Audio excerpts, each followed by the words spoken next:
जय श्री राम साथियों, आज हम बात करने वाले हैं रामेश्वर महादेव की कथा। होती है मन की मुराद पूरी। हाँ, तो हम आगे बढ़ते हैं। पौराणिक कथाओं के अनुसार एक बार त्रेता युग में शास्त्रों को धारण करने वाले सर्वगुण संपन्न परशुराम हुई। वह विष्णु के अवतार थे, जिनका जन्म भृगु ऋषि के शाप के कारण हुआ था। उनकी माता रेणुका थी और पिता जगदम्ब थे। परशुराम के 4 बड़े भाई थे, लेकिन सभी परशुराम सबसे अधिक योग्य एवं तेजस्वी थे। एक बार जगदम्ब ने रेणुका को हवन हेतु गंगा तट पर जल लाने के लिए भेजा। गंगा तट पर गंधर्वराज चित्ररथ अप्सराओं के साथ विहार कर रहे थे, जिन्हें देख रेणुका आसक्त हो गया और कुछ देर तक वहीं रुक गई। इस कारण वह विलंब फलस्वरूप हवन काल व्यतीत हो गया।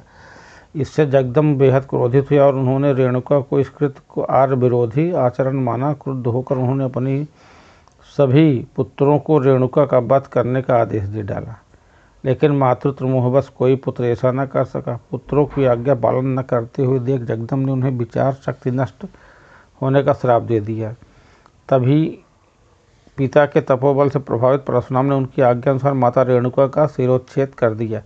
परशुराम की कर्तव्यपरायणता देख जगदम्ब बेहद प्रसन्न हुए और परशुराम से वरदान मांगने को कहा। वरदान स्वरूप परशुराम ने अपनी माता रेणुका को पुनर्जीवित करने एवं भाइयों को पुनः विचारशील करने की प्रार्थना की। वरदान में भी स्वयं के लिए कुछ भी न मांग पाना एवं भाइयों के लिए भी की गई प्रार्थना। जगदम्ब अत्यंत प्रसन्न हुए और उन्होंने परशुराम द्वारा मांगे गए वरदानों को प्रदान करने के साथ कहा, इस संसार में तुम्हें कोई परास्त नहीं कर पाएगा। तुम अजय रहोगे। तुम्हें अग्नि से उत्पन्न होने वाले इस दृढ़ परश को ग्रहण करो। इसी क्षीण धार वाले परश से तुम विख्यात होगे। वरदान फलस्वरूप माता रेणुका पुनर्जीवित हो गई। तब परशुराम पर ब्रह्म हत्या का दोष चढ़ गया। कुछ समय के बाद हैहय वंश का कार्तवीर अर्जुन राजा हुआ। वह सहस्त्रबाहु था। उसने कामधेनु के लिए जगदम्ब ऋषि को मार डाला। पिता के वध से क्रुद्ध हो परशुराम ने परशु से अर्जुन की 1000 भुजाएं काट डाली। फिर परशु ने उसकी सेना का भी नाश कर डाला।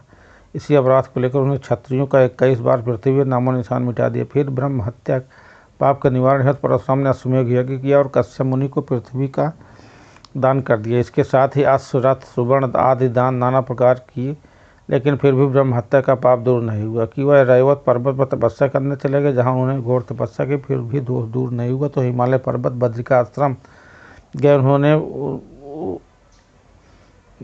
दूर नहीं हुआ तो बद्रिका आश्रम। उसके बाद नर्मदा, चंद्रभागा, गया, कुरुक्षेत्र, नवमी, सारण, पुष्कर, प्रयाग, केदारेश्वर आदि तीर्थों का दर्शन कर स्नान किया।